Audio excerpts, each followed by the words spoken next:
she, her, and hers, and I could not be more excited to start another Power to Fly Chat and Learn virtual event. Now, if you want a real quick visual descriptor for anybody with hearing or visual issues, I'm a 39-year-old white woman. I have pink and purple hair and pink glitter glasses and a black t-shirt on. All right, now I'm very excited to welcome you all to today's event. We're going to be talking about global impact, how to scale your career in Berlin with Delivery Hero. Now, before we dive into our event today, I do just want to real quick flash our code of conduct on the screen. It looks like a big scary wall of legalese, but truly it's not that terrifying. I wrote it. Basically, what it amounts to is just don't be a jerk, okay? As long as we operate from a place of kindness and respect, it's pretty hard to go wrong from there. But if you have further questions, you want more details or anything, you can always DM me in the chat, or you're welcome to write to our help desk inbox, which is hi, H-I, at powertofly.com. All right, now very excited to keep us moving and go into our participation slide. So this is going to give you some housekeeping for today and let you know what you can expect from today's event. This is especially helpful if today is your first Power to Fly event. And if that's the case, then hi, welcome. We're so happy to meet you today. Now, the love is no less real for my frequent flyers. Thank you all so, so much for joining us, for coming in. I love seeing your familiar names and avatars and screen names and everything in the chat. So thank you all so, so much for joining us. Now, if you do want to participate, we're going to absolutely encourage that. Please feel free to turn your cameras on, share your smiling, maskless faces with us safely.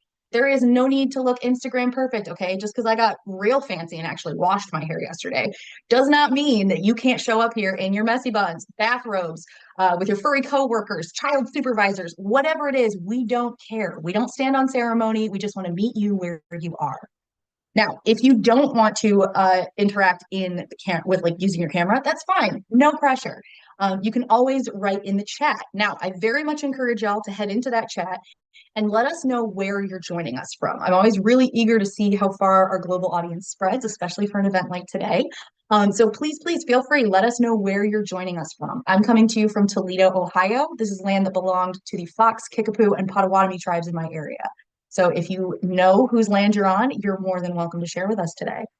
So far, we've got Carla from Sao Paulo, Akshay from India. We've got Jenny's in Berlin. We've got Maria, who's in Medellin. We've got Flora from Brazil. Wendy is in Miami. See, Maggie's in Maryland. Paula's in Bogota. Sangeeta's in Santiago, Chile. Y'all, I love this. Oh my goodness, so awesome. Thank you all so much for joining us. All right, now the last thing I want to highlight before we go into today's event is that we are recording. Now, what that means for all of you is you don't have to worry about it. Sit back, relax, and take notes. You don't have to take notes. You don't have to or if you miss a link that was shared or a resource that someone listed, do not worry about it, okay? The other thing I want to highlight is that you can check out a bunch of our past events on powertofly.com, but you can also check them out on our YouTube channel, which we are live streaming to right now. Hi, YouTube. So please feel free, y'all. Check out the collections. They live in various places. They're entirely free, and we want them in the hands of as many people as possible. So please feel free. Check that out. All right. So as we go through today, in case you've never heard of our partner company, Delivery Hero is our focus today. Now, in case you have never heard of them or you're unfamiliar, Delivery Hero is the world's leading local delivery platform, and their mission is to deliver an amazing experience fast, easily, and to your door. Now, Delivery Hero operates in over 70 countries worldwide. It's powered by tech, but driven by people. Now, as one of Europe's largest tech platforms, they enable ambitious talent to deliver solutions that create impact within their ecosystem. They move fast, take action, and adapt. No matter where you're from or what you believe in, Delivery Hero builds, delivers, and leads. Now, I'm incredibly excited to get to introduce y'all to some of the amazing members of their team that they brought us today. But just real quick before we leave this page, if anything that we say today really kind of piques your interest about Delivery Hero, I very much encourage you to check out their company page on powertofly.com for more information. So down here, there's a QR code on the screen that'll take you right to Delivery Hero's company page. I believe Rob is also sharing links in the chat to where you can click over there. The big thing to know about is this big pink follow button. Now I'm going to tell you some more towards the end of today's event on ways this job or this page can help you in your job search. and some of the ways that Power to Fly can take some of the weight off of you in trying to find your next opportunity. But until we get there, just know that this page is awesome. There's a wealth of information on there. You can search and apply to roles right from the page. And then we'll tell you some of the other features later. All right, now I'm very excited to introduce the first of our dynamic duo gracing the stage today. Lauren Dodson is a principal recruiter. Originally from Australia, Lauren relocated to Germany 6 years ago and has been part of Delivery Hero ever since. Now, over the years, she has focused on building and scaling teams in the tech and product space with a strong emphasis on attracting and developing diverse talent. Now, Lauren is particularly passionate about driving diversity, equity, and inclusion initiatives and creating environments where people from all backgrounds can thrive, contribute meaningfully, and have fun. Lauren, I'm incredibly excited to welcome you to the stage today. Is there anything else you think our audience should know about you? I mean, if you couldn't tell from the picture, my favorite color is pink. And then seeing you here, Meg, today, I was like, maybe I should dye my hair pink.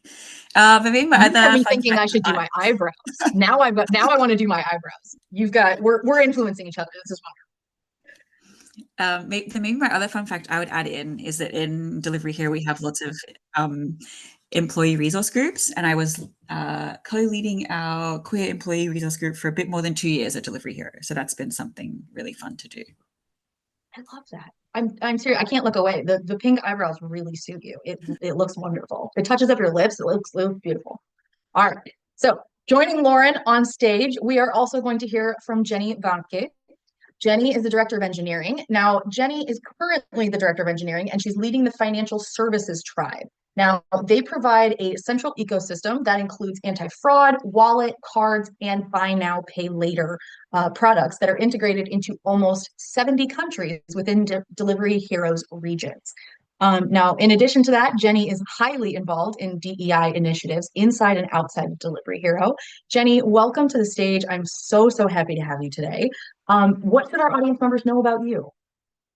I really love baking. So I think I bake a lot for my family, for friends, for colleagues, and I'm always trying to perfect my recipes. I'm very German in that.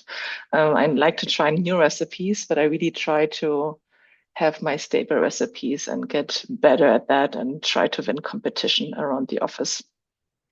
I love this. Okay, I'm always really curious. I used to do macarons back in the day. It was a whole day thing, but I could do them.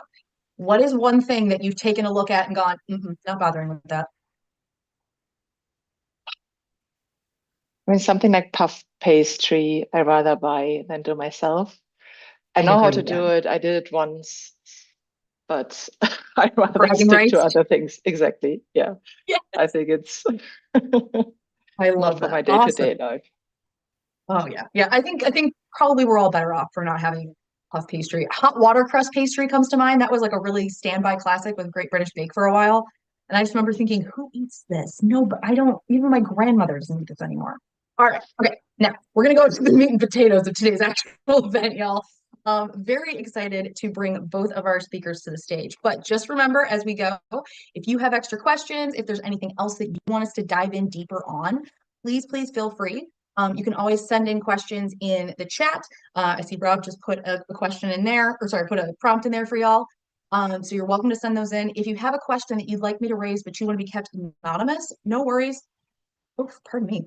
Just go ahead and send your question to me in a DM, and I will keep you anonymous.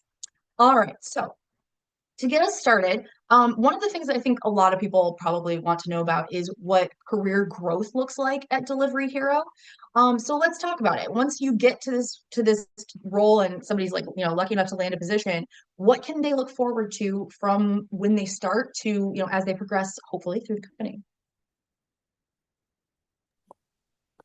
Maybe I can share a little bit first. I mean, myself, I worked in HR, but in different topics in Australia. So I joined Delivery Hero as a junior recruiter at the start of 2020. And I've been lucky to have a great run here with being promoted to a principal over my almost 6 years here. So myself, I can say I've had excellent career growth. I've learned a lot and had some fantastic managers doing that as well.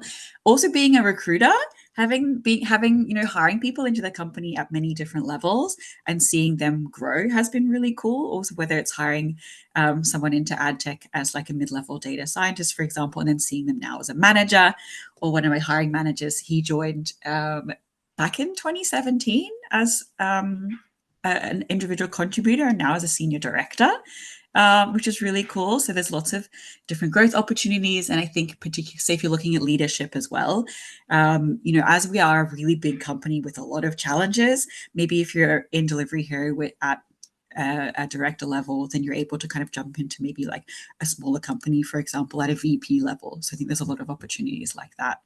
And then, yeah, Jenny, I mean, you've had a great journey here as well. Yeah, so I started as a senior manager and was leading Wallet in fintech. And then 2 years ago, or like 3 years ago, I was promoted to director of engineering. And then I'm now leading the financial services tribe, which is like around 50, 60 people compared to like the 20, 30 people I had in the beginning. And I also think that, I also had one person in my team who didn't know if he wanted to go to like the manager route or if he wanted to stay an individual contributor, so like a software engineer.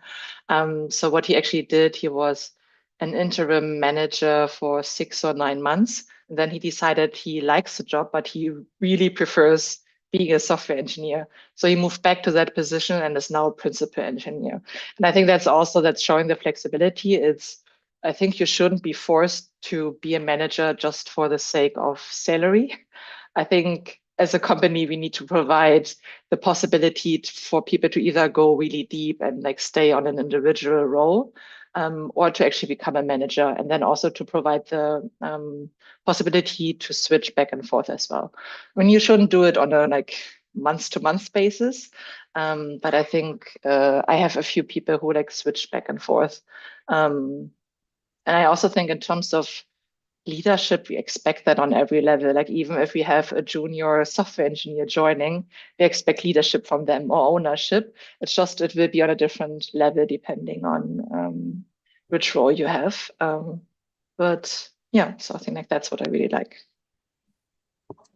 I just saw a question from Saskia as well. So I've got with internal mobility as well.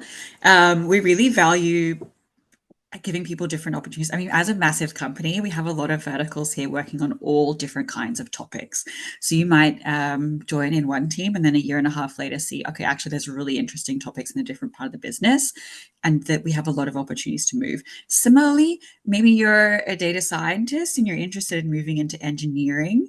I've facilitated quite a few of those moves as well. Also, we had someone moving from the D&I team into product management. So like quite a big change there as well. But I think once you're, in the company and kind of have solid performance in your team and you're wanting to change, we're really, I think, flexible with that and giving people different opportunities to change their job family, change into management, move, and completely move verticals as well. Yeah, and then what for me is also really important as a manager is that we also look at helping people to grow. And I mean, of course, ideally that is within my team. But I think we should also really look into how can they really grow as a person, like in their career. And that's either in our team or maybe in a different team in fintech, but maybe even like somewhere else in Delivery Hero. So, yeah. Excellent. All right. Now, this might seem a little bit of a kind of softball topic, but I'm really interested to hear the answer. Can you tell us some of the ways that Delivery Hero actively supports women in tech? It's not just oh, great, you're here. Now what? What does that look like to be a woman in tech within the Delivery Hero space? Jenny, would you like to start us? Yeah, because I'm actually a woman in tech, right? Yeah, I think what for me is important, and I think it doesn't depend on the minority, is really looking into sponsoring and supporting people on a day-to-day basis, right? I think especially for women in tech, we are really looking into when we are hiring to look more at like gender equality as well, so that we are also hiring more women too. But then also on a day-to-day work is really looking into what kind of talent do we have in the team and who's the best person to do it. And then also to see if there may be women who don't I don't know, move forward as much, or who I'm a bit more shy, is to also just give them the opportunities as well. I think in the end, it should be a mix of people just taking the opportunities and saying, okay, I want to learn, I want to take this on. But I think it's also about us sponsoring people as well, so that they can get further as well. And I think then there is like the normal things I would expect from a company nowadays is also having training on biases as well, right? Is to also be aware of, I don't know what is it, maybe your bias towards women or like towards women in tech, and to also keep that in mind. Yeah, and then we have like several mentorship or leadership opportunities that you can take. And yeah, I think in the end, for me, what is important is to provide an inclusive environment. And I think for me, especially women in tech, is really looking into how we can support them. Yeah. Very, very cool. Lauren, does anything else come to mind that you think we should know about? Because I would say, this has been a big topic, particularly over the last few years in Delivery Hero. We really want to make sure we're getting, women into the company. Once people are in as well, having an environment that people can thrive in. I can say from the point of recruitment, we've done a lot of work over the last few years to make sure we have, fair and standardized processes that, like Jenny said, that we're also doing trainings internally around whether it's unconscious bias, inclusive hiring, and similar. And making sure that we're looking at fairness in review processes, for example, as well. But we also have, like I mentioned before, I'm involved in some of our employee resource groups. We also have one for women that's great. So also having a space where the women in Delivery Hero can connect, and they do different things in there as well. For example, something that they were organizing was, if people have heard of the I'm Remarkable training, which I think was started by Google. So having things like that in the company is really great as well. Yeah, our trainings on negotiation skills. And there's also women or like a group for moms in Delivery Hero as well. Because I think like that's a special challenge as well, right? Like if you're a parent and especially a mother and are working at the same time. So that's also a group where you can connect as well. Yeah, Yeah. I think there's a lot of good family benefits generally in German companies. We are flexible, right? People have to kind of, when you have kids, right, school pickups, doctor's appointments, and so on. We're super flexible when it comes to these pieces as well, and have kind of extra support in our benefits. Also, we have a partnership with a family service that helps, whether it's finding schooling, emergency childcare, the right kind of kindergarten for your kids. You kind of got advice through us on pieces like this as well. Okay. Okay. Now we've got a bunch of questions coming in the chat here. So some of these we are going to save because we're going to talk about these subjects coming early on. But there's a lot of love for the current campaign about hiring female engineers specifically. I think that's absolutely wonderful. Let me see here. Where's all my questions go? There they are. Yeah. So no, I Yeah. think this is great. It really does show like where that support can come from because it might be needed in many different areas. So I think that's wonderful. Yeah. And I think like I mean, I'm here now for 4 years and I really saw the shift, and especially when we are looking for junior engineers or like actually more senior engineers, is to look for more women, and then to really look into that they're also growing within the company, and that they're not getting stuck somewhere for whatever reasons. Yeah, I like this. Okay. Let's talk about some of the unique opportunities that Delivery Hero offers. If people are kind of wondering, like, what should the draw be for Delivery Hero, what would you tell them? Like, is there anything that you think is so special or so important about Delivery Hero that they might not know yet? Lauren, you want to start? Yeah, and we had, I think our scale is something that is always really interesting. I think it was about 2 months ago that we made it to more than 11 million orders in one day for the first time, and seeing that happen more often. And so also, I hire for data a lot. So I think these numbers always stand out to data people because we have so much of our own data that you can be playing with. And given that we're also in like about 70 countries, that brings some challenges as well, because here we're building systems for all of our brands in all of these countries. But of course, they're all very different at the same time. So how do we balance building things centrally while also kind of having flexibility and configurability so that, you know, everything we're building here can work for all of our brands in different countries as well. So there's also challenges there from that perspective. Yeah, and for me, that was one of the main reasons why I joined. It's actually that the company is so global and is active in so many markets. And so, for example, so I'm leading anti-fraud and wallet, and we provide a central service to all of the brands that we're having around the world. So we have brands in Latin America, in the Middle East, in Asia, in Europe, in Africa. And that means like the core needs to be stable and needs to be like the same, but how it's presented to the customers in the end, it's very, very different. And I think like that, I think that it's really fascinating, but also challenging, as Lauren said.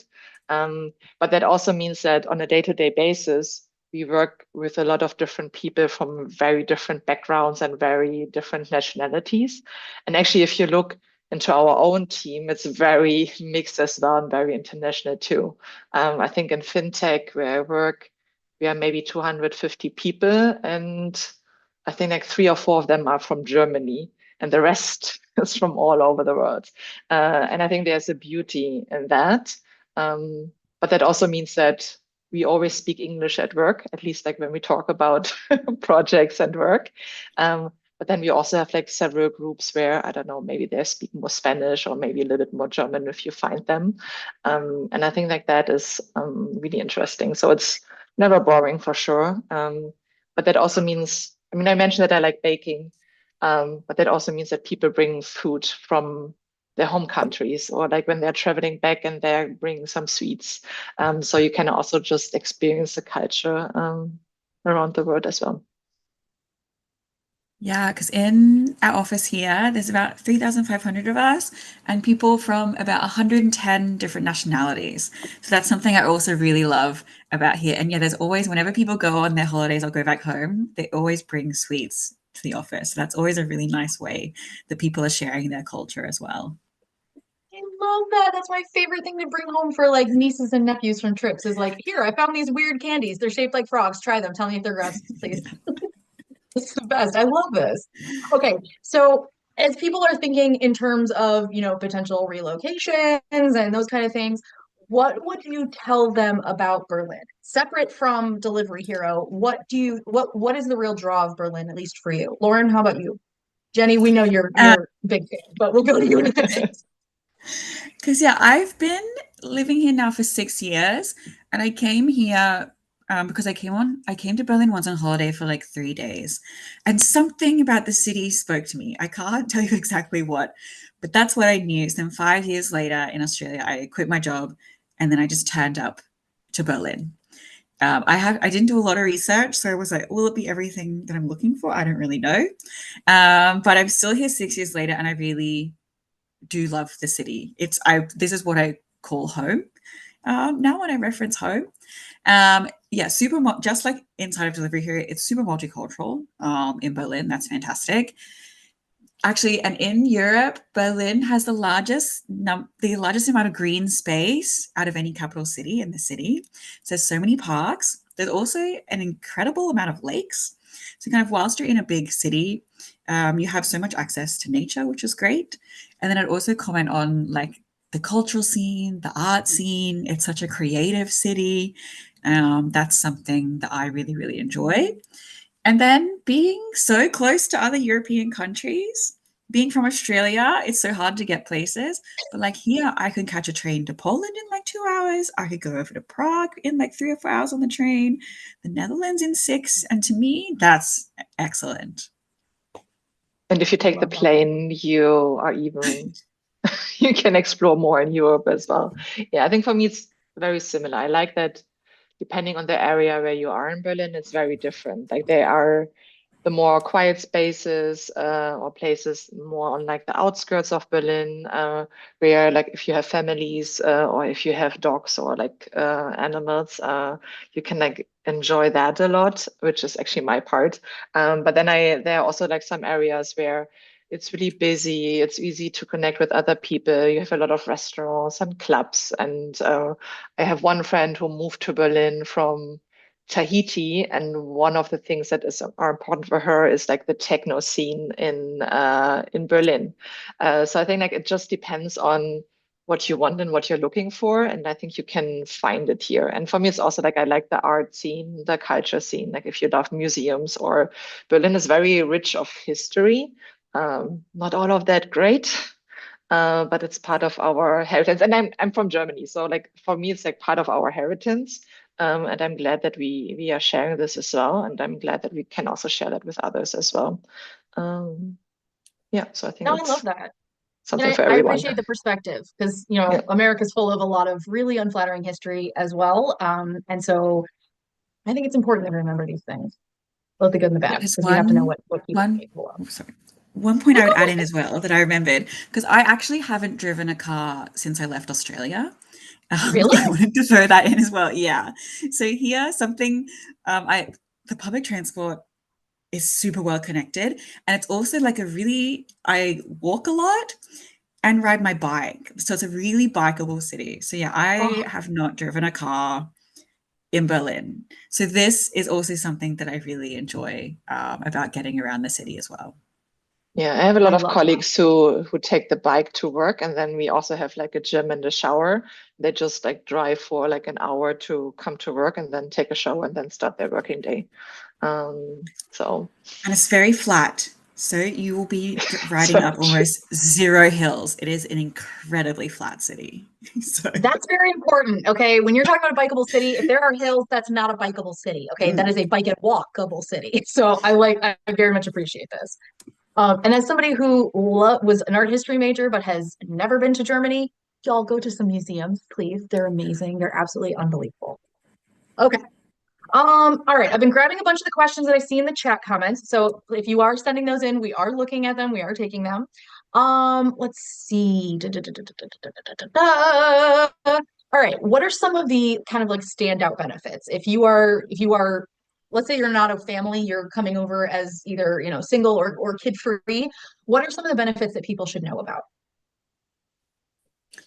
because maybe I mentioned first that we try and make relocation as easy as possible for you. So we have a team in delivery here that supports you with the visa process, so guiding you through there. We partner you with our relocation agency to answer questions on how tax works, bank accounts, getting yourself set up here, all those different pieces. Plus, we cover your flights, and we pay a relocation bonus as well. And I want to answer, if you're moving with a partner or children, we provide the same service there as well. So covering their flights, supporting with your family's visas, and then provide a bigger relocation bonus if you are moving with a partner or kids, to make sure that we're supporting all of you coming as well. So we want to have a nice start.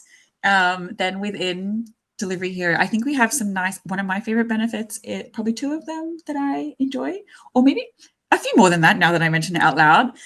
There's one cool thing that I've been meaning to use more often that's unique to Germany, which is learning leave. So you accrue 5 days of learning leave a year, and you can kind of collect up to 10, and you can use that for, it doesn't have to be strictly related to your work, but it could be for, say, German language learning as well. So you can take time off work and be paid while you're learning. So I thought that's really cool and unique. We also provide €1,000 for learning each year. You can use that also for German learning as well, or kind of different pieces related to your work. Being a food delivery company, we have some food benefits as well. So kind of discounts on ordering lunch and similar, and a nice gym program as well. It's one of those ones where you can kind of access all kinds of classes across the city. So from swimming, dancing, hula hooping is even on there. We have I think it's like maybe 16, €18 a month to kind of get many, many classes as well. And that's something I like using. Yeah, I use that a lot as well. So I do all of my yoga and swimming with that as well. I think also what for me was always important for a company is we also have Delivery Hero food vouchers as well. where you basically, as an employee, you can test or you can use our service. So, I mean, in public, Delivery Hero is not active in Germany, but around the office, it's maybe like a 2 or 3 kilometer radius. You can use the vouchers and you can use the service and order in restaurants, or you can use Dmart where you can order groceries. And I think it's always really important, at least for me, to also use the service that we are providing to our customers. I think like otherwise you're totally disconnected from what you're actually working on. And I use that a lot as well. And then I think, as I mentioned before, it's an international company. So like the main language is English. But then also if you want to learn German, we also provide German lessons as well. Although in Berlin, it's really easy-ish to get away with speaking English. I know I have a lot of colleagues and friends who rather struggle with speaking enough German in their day-to-day life, other than ordering something to eat. But we provide that as well. And then I think we have like several learning platforms. I think, especially if you go in the direction of tech, we have a lot of like courses you can do, or like one of my colleagues is currently doing an AWS course, 3 days long. So we also provide that too. But then also like because you asked in the beginning, like what can like people without a family do? Like, of course, like all of these benefits are for people with families as well. That's okay though. I think it's important to know like kind of what support is out there, especially for, like families. Especially if you're leaving like all of your people and you're going to a country where you don't know anybody, knowing that there's some sort of landing zone and some sort of community there for you to kind of build around, absolutely super important. So I love these questions. Yeah, and then I also have maybe one more thing. Sorry. Please, they want to hear from you. Yeah, so I also have like a few software teams in my team, and I know there are also like sometimes groups where they play sports together, or like where they actually have like unofficial team events or they build friendships. So I think it's also like that community is really good. So it's not just always work related. I like it. Okay. We did get one question. This person had wanted to know, is the culture more corporate or is there still a startup vibe? Yeah, good question. Because we are a huge international company. But I see us like fitting nice in between here, because we were a startup at some point, and now we are pretty big, and I think we have still the startup feel.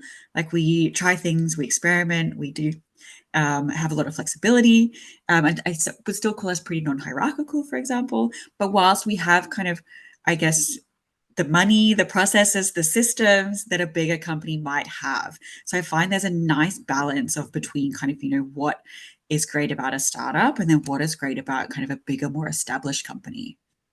Yeah. I love that. Yeah. And I think there are also benefits on having the right processes. So for example, we talked about like gender equality a little bit earlier. So like some of the things that when I joined was having actually equal pay for everyone, like no matter their gender, right?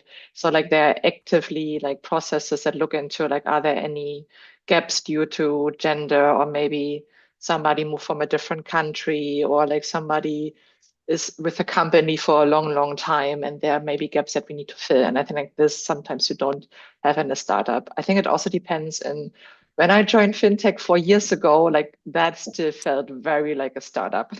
It was a much smaller team, and it grew quite a bit over the last few years, and it got a bit more grown up.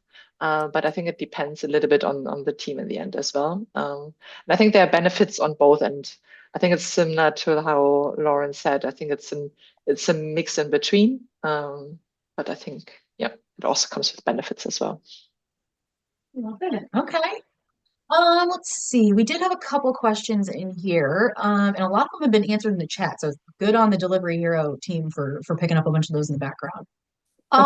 Okay. Is fluency? Dear Lord, I only speak one language. Okay. Is fluency in German necessary, or is English sufficient for most of Berlin-based roles?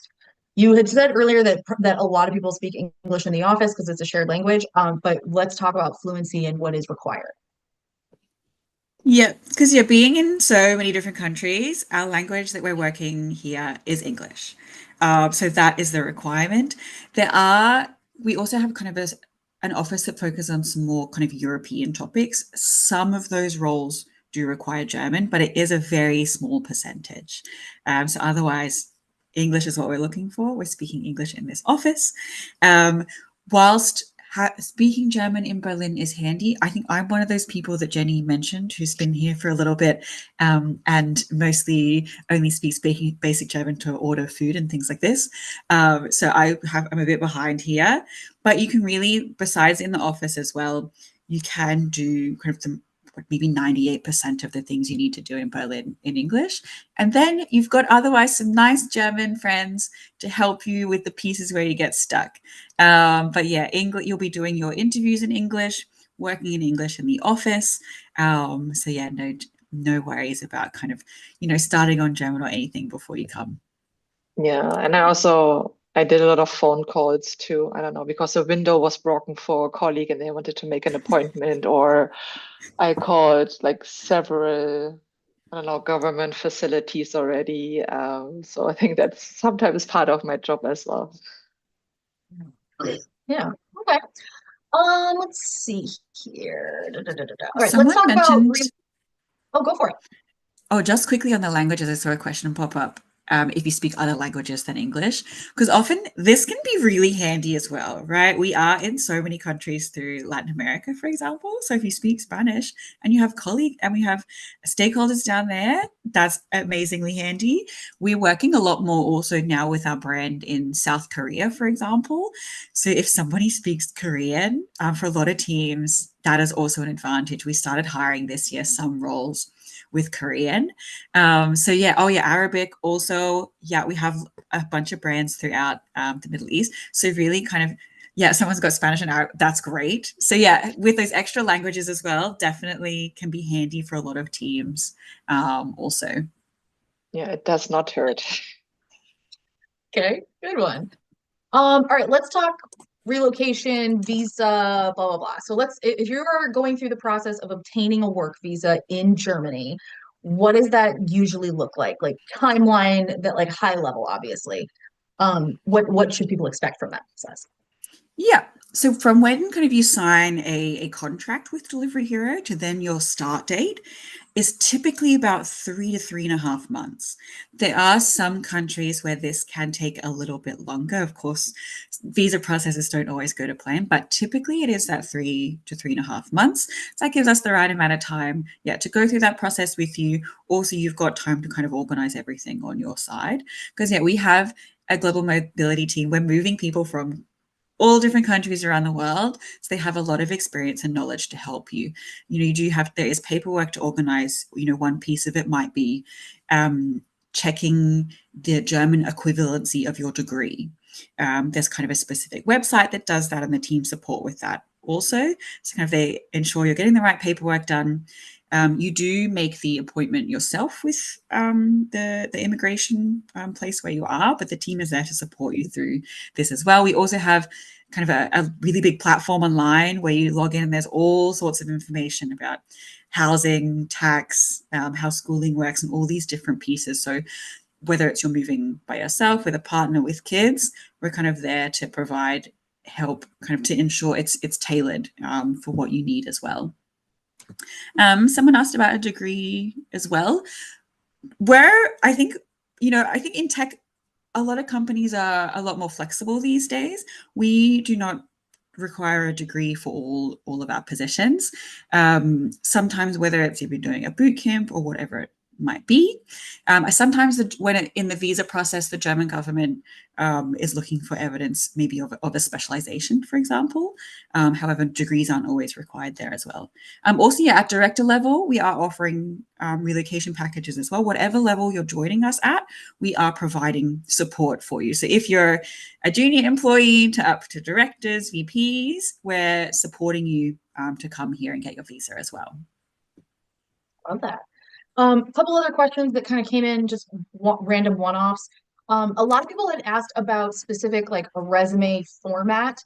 If you're coming out of America, it can look oh my God, a billion different ways.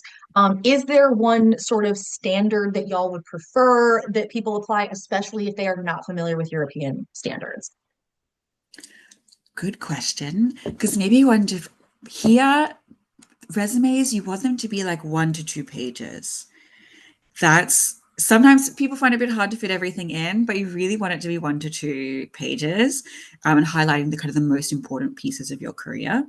No specific format, but one format that did come up in the chat as well is Europass. It is a website that I would say is quite commonly used over here to format your CV. My key piece would be 1 to 2 pages, really highlight the most important pieces. Do check like the keywords in the advert, like maybe what tech stack is needed. Are you highlighting on this on your resume? And then cover letters, they're not very common here at all. So I would barely see a cover letter, just to kind of let everybody know. The only time where I would say it would make sense is if you're doing a bit of a career change. So if you're applying to something that is pretty different from your resume, to then help us understand like, oh, did they really want to apply for this job? Like if we're seeing something that doesn't quite align, having that extra explanation with a cover letter helps, but that's probably really the only time that I would say that's really, really necessary. Yeah, and I agree on the CV not longer than 2 pages. Yeah. Especially, I mean, I hired a lot of people over the last few years. And then typically really like the first page is the one I look at the most, and then I just look at the rest to just understand more of the career of the person. But then it also really depends on how long do you work already, like how long actually is your career in years as well, or I don't know, did you change your job very often? But yeah. Okay. Love this. Good point. Sorry, y'all. Making sure I get all your questions grabbed from the chat here. All right, let's talk a little bit about relocation and work authorization. We've talked a bit about like who's like available for visas and that kind of thing. Is there anything you want people to know about that process that they maybe wouldn't know outside of it?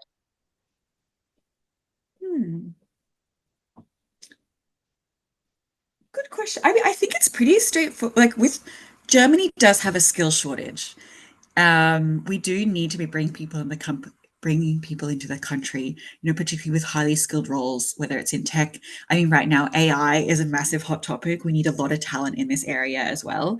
So generally, like the processes are going smoothly because the country does need to be bringing people in for these kind of roles.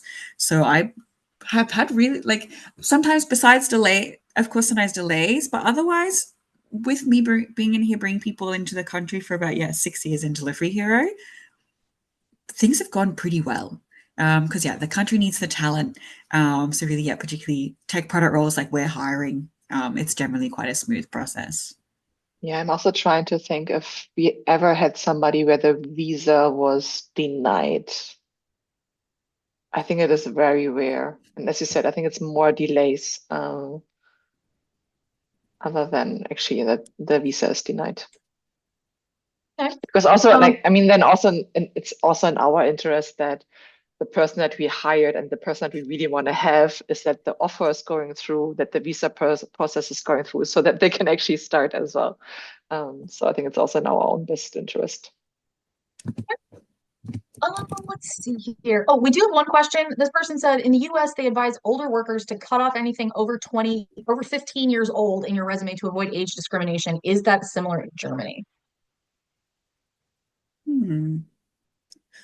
I wouldn't say so from that perspective. I mean, we really want to get people in from all different kind of backgrounds, ages, and so on. Maybe my main piece here would be about the length of your resume. So really focusing on whether it's maybe the past like 6 to 8 years in detail, and then including whether it's just a quick summary of years before that, or kind of a link to your LinkedIn where maybe there's more information. So I wouldn't be concerned kind of so much from a discrimination point of view, really just the size of your resume, given the experience that you're bringing. So just making sure that you're focusing on, maybe the more recent years in detail, and then leaving the rest as like super brief. Yeah, and then also, I mean, for me, I also want to have a mixed team as well, or a diverse team. So I don't want to have people who were just in corporate companies or just startups. And actually, I prefer if they sometimes have a more of a mixed background, or if they maybe change career a little bit in their time as well.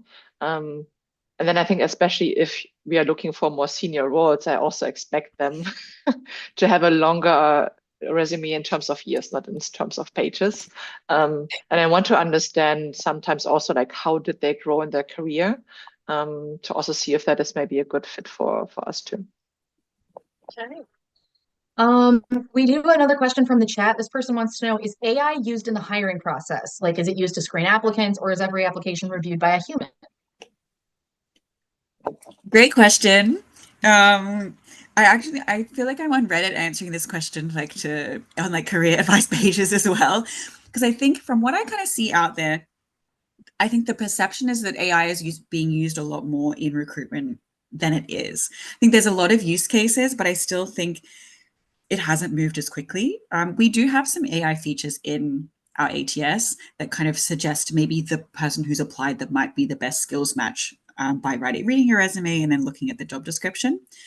But otherwise, I'm kind of reading all the resumes in there. So what I'm really doing is kind of like, there is a search function. So often I'm kind of sorting by my keywords, maybe it's the key tech stack, and then going from there. So then if I have 150 applicants for a role and I search by that and then find 15 that are matching, may I not read every CV that applied because I've found kind of enough people? Yes, but otherwise, kind of AI is not doing any auto rejection. That's all us in the recruitment team. So we are there reading your applications. Yeah, absolutely. I want to call your attention real quick to a question that's in the chat. I'm not going to go through it. Yolanda, you're one of my absolute stars. I love you. I'm not going to go through it because it's a long question and a long answer. But if you have a second, y'all, grab the question, grab the answer, or screenshot them, whatever, and pull them off to the side because I do think it's a really important question. Thank you, Yolanda. But it's about like the brand story and how y'all use, create compelling learning content, blah, blah. It's a great question. So don't miss it, but we don't have time for it today. So thank you, Yolanda. I love this. All right. A lot of people wanted to know about the screening process, what interviews look like. So obviously it's going to depend, role to role, but very high level, what can people expect from, various stages, rough timeline, what should they expect when it comes to an application that they submit? Great question, because it varies a little bit between role to role, but say if I'm looking at tech, to give you a quick overview, it'll be between 3 to 5 interviews. 5 interviews if you're kind of maybe a principal level engineer, for example, so really deep technical skills. Or if we're looking at kind of a more maybe like junior, mid to senior role, 3 or 4 steps, you would be doing live coding in here as well. That's usually a key part of our processes, so something to keep in mind. In say maybe roles that might be in say product analytics or similar, sometimes they're using case studies in there as well, but otherwise similarly, depending on the seniority of the role, maybe 3 to 5 steps. Maybe you're also meeting a stakeholder from a different team, yet taking a week to kind of look at some data and prepare a presentation for the team. To finish the process, the interview process, typically about 3 to 4 weeks. Then once you finish the process, to get a decision and kind of go through the approvals on our side for an offer would be about 1.5 to 2 weeks, to give an estimate there as well. Love that. We did have a question. People wanted to know what your current tech stack is at Delivery Hero. So it depends a bit on which team you are. So we have a tech radar where we basically say what kind of technologies are we adopting, which are the technologies that we're experimenting with, and what are the technologies that we're not using at all anymore. Because also the company is a few years old already. So we are going through different cycles in terms of technology. And fintech, for example, it's mostly Java, Kotlin, a little bit of Python if you're like in data engineering, but it really depends on what you're doing. Or like if you are developing like mobile apps, for example, then it might look a little bit different. But I think the tech radar is online as well. I would need to check, and then maybe I can share the link and then you can share it with the rest. But it also depends on the role. And I think also if you are applying for a role, typically it mentions the tech stack as well. And then you can ask there as well. And something I wanted to add as well, I think like whenever you are unclear about your next step of your interviews, ask questions. Like that's also the job of the recruiters, is to provide how actually does the coding, I don't know, interview look like? What can I expect? So you can also prepare the best for that as well. So I think, at least from my perspective, I want the candidate to do well in an interview, right? Because that means it's a very high chance that they're going to the next stage and that we can make an offer. So I think also like whenever you have the feeling you are not prepared enough or you need more information, ask. And I think that's also where we need support to you as well.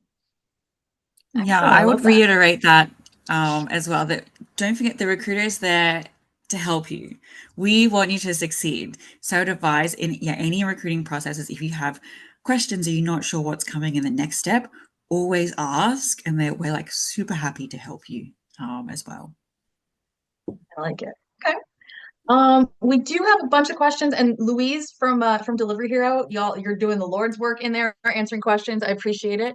A lot of people had questions about what it's like to be an expat in Berlin.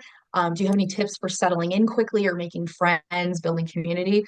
Lauren, what would you tell this person? Is there anything that really helped you to settle in, or anything that you were like, yes, this is how I met people, do this? Yeah, good question. Because I think because there's so many people in Delivery Hero move here, you can make lots of friends in the company as well. I made a lot of friends through Reddit, actually, because there's a page called Berlin Social Club, and then kind of there's also like another community built from there, and people were organizing events, whether it was going for a hike, going to karaoke, going clubbing. So I just kind of got involved in these kind of meetups. And actually, I met, still to this day, some of my best friends I'd met kind of through these, like through online, through these kind of meetups when I'd first got here as well. Because also I like go to Run Club also. So getting involved in things that you're interested in and meeting people through those. I met my best friend here now at Running Club. So I know it takes effort to kind of go out and put yourself out there, right? You go to different events and maybe you won't meet your people, but you kind of just got to keep going and you will find your community here. Yeah, and sometimes also you just build friendships with colleagues as well over time too. So, I mean, I moved to Berlin. So I'm from Germany, but I moved to Berlin 12 or 13 years ago. And that's also how I started. Like I still have a few really, really good friends from my first job in Berlin. And like that carried me through the years as well. I think it's just getting harder, like the older you're getting with making friends. I think at school and in university, it was a lot easier for me. It's proximity, right? It was easier to make friends because you were put in groups of people that you had to sit in a room with for a certain amount of time, regardless of if anybody actually wanted to be there, you just had to do it.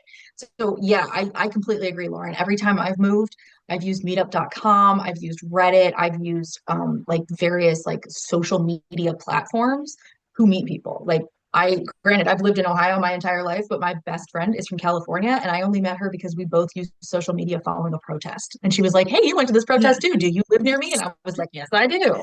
So yeah, I completely agree. I think if you know how hard it is to make friends as an adult, I can promise you it doesn't get any scarier than that. It's fine. It's okay. All right, let's see. We only have a couple minutes left, and I want to make sure that we've gotten to everything that y'all wanted to talk about. We've talked a little bit about career development. We've talked a little bit about company culture, but let's talk about what a day in the life looks like at Delivery Hero. What would you tell someone if they were like, well, what does your day look like? What do you do? Do you want to go first? It really depends on your job. So the timing on that was excellent. Yeah, Jenny, what does your day look like? I mean, for me, in my position, it's a mix of meetings and actually working on my own projects. So, I mean, I'm leading quite a big team. So like some of that time I spend with checking in with the teams. If we have any, I don't know, incidents or so, it's like following up on this. At the moment, I'm very highly involved in budget planning for next year. So we are basically planning the personal budget and then the cloud cost budget as well.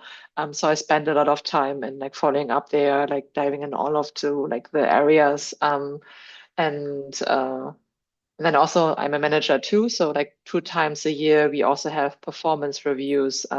That's also about like these, I mean, we always are looking into how to grow people, but like these are like the check-ins where we are really looking into how does everybody did over the last 6 months or 1 year, and how are they performing, and then basically giving feedback, looking in about where can they still grow, where they're doing really, really well. And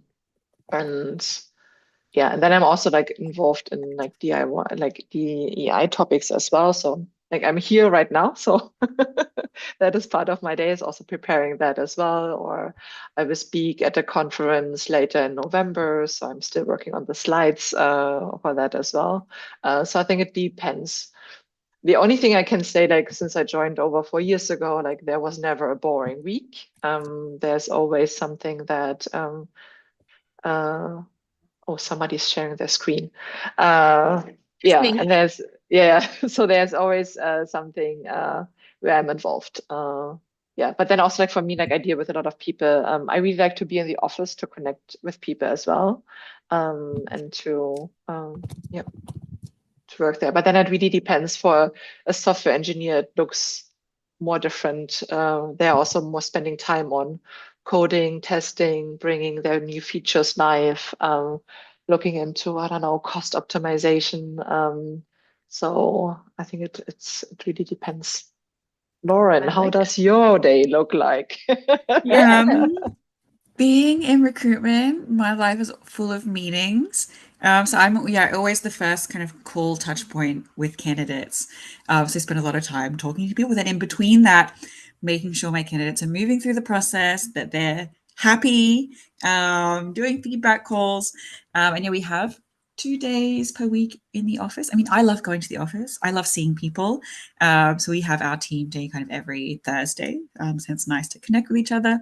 Then maybe add something on Jenny said as well. What I kind of like about my week also is there's opportunities also to do things outside of your normal job. For example, like I'm also super passionate about D&I topics around being involved in our queer community, running things like inclusive language training. So kind of finding things you're passionate about and then being able to kind of do them within the company as well. I like this. All right.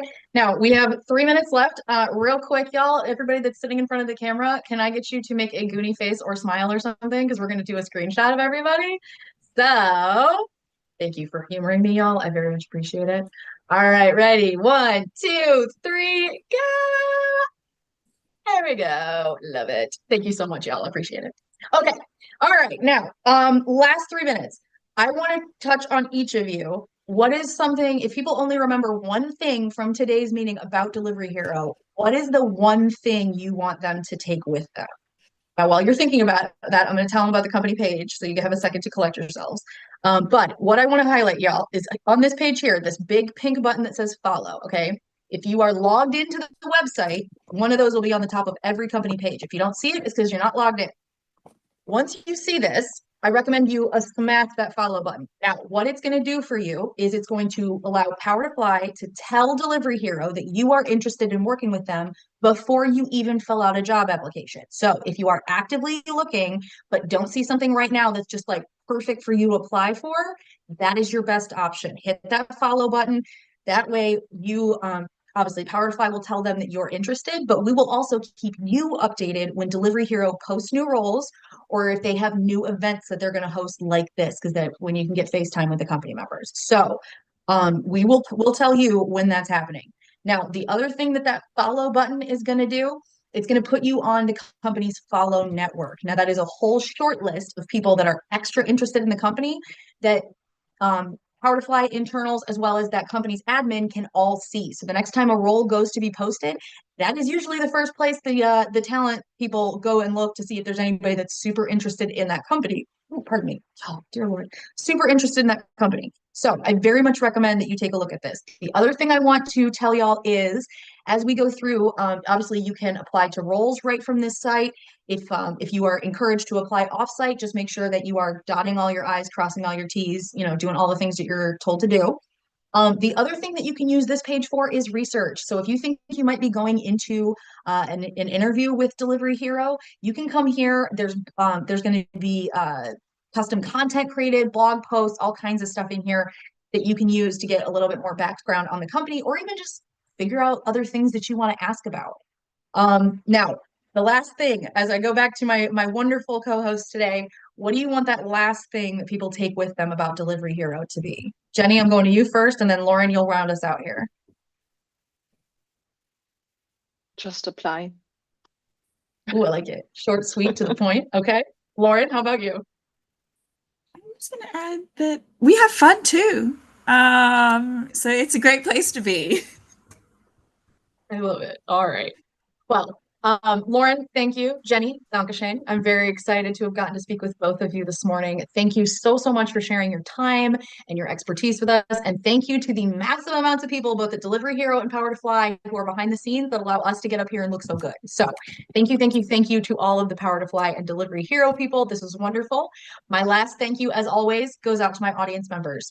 Obviously, I love that you come to these events because it means I have a job. However, I love that you come to these events even more because you just took 60 minutes out of your day to do something positive for yourself and your career. Okay. That's not an easy thing. Now, whether you're a little treat person or not, listen to Meg. Okay. Go get yourself a gold star, pat on the back, cookie, maybe a coffee drink. I'm just saying, maybe not Starbucks. All right. Whatever it is that's your little like hint of oblivion in this world, you go have that. Now, for the rest of your day, week, weekend, go out, have the day you voted for, and maybe be extra nice to somebody today. Just a thought. All right, we can't wait to see y'all back here on another Power to Fly event soon.